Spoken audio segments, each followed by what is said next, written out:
Hi, it's time to do some secondhand shopping or thrifting, and we're at the Green Shed right now and we'll head off to a market later. This huge shed has a variety of stuff for inside and outside of your house, including this TV that's always on the change and some traffic cones. Yeah, that was a bit of a random assortment, but less randomly is the VHS shelves, which are a bit of a collector's item these days. We also had, amongst the DVDs, standing out nice and boldly so you don't miss it, a PC game, The Sims 2 Seasons, and yeah, that happened. I'm such a novice at these thrifting videos, but yeah, all the Sims 2 Seasons contents were all in there and intact. I did go check it later.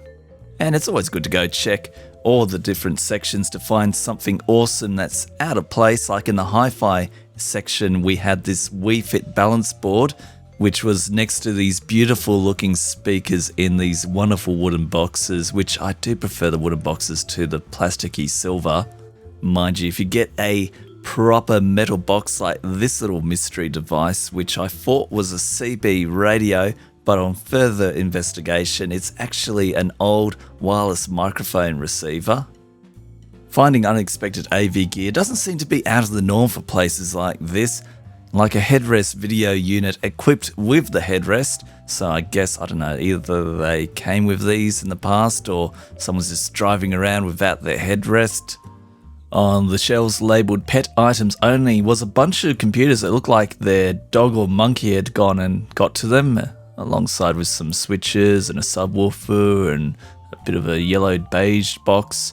I guess people are just sort of pulling them apart and having a look inside and maybe taking parts that they need. On the shelf below was a few DVD players next to some more mysterious looking AV boxes, including this one with a whole pile of audio and video inputs.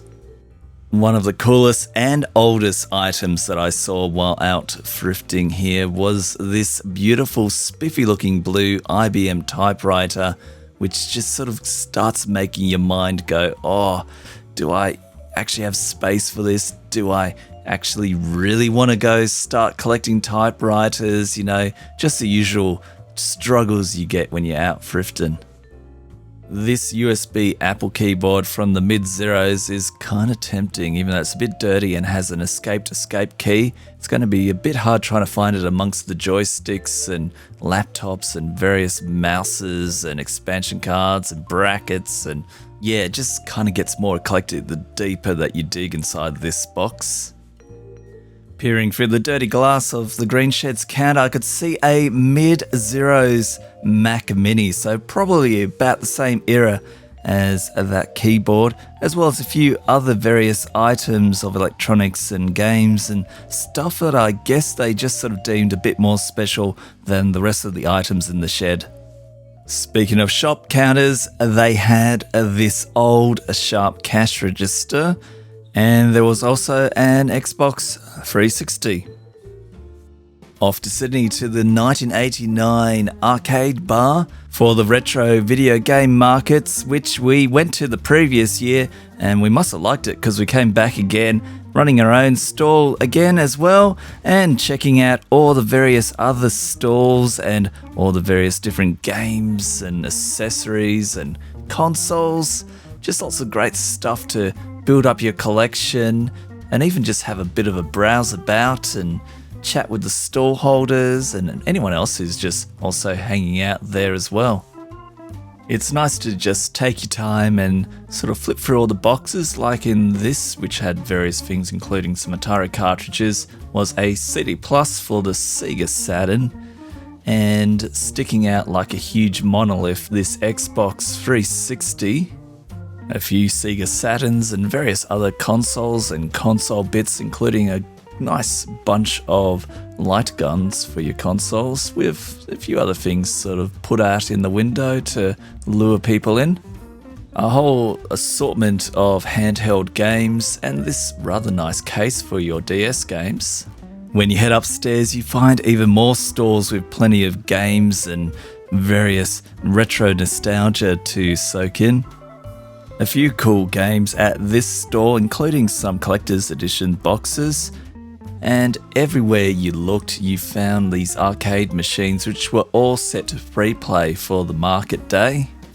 I had more of a look at the arcade machines in a previous video, and like last time I helped my mate Mark out with his store, which had a few sweet things like this PC Engine handheld, some Game Boys which previously weren't working and had, broken screens and cracked cases, with brand new cases now, and even some IPS screens that looked so good.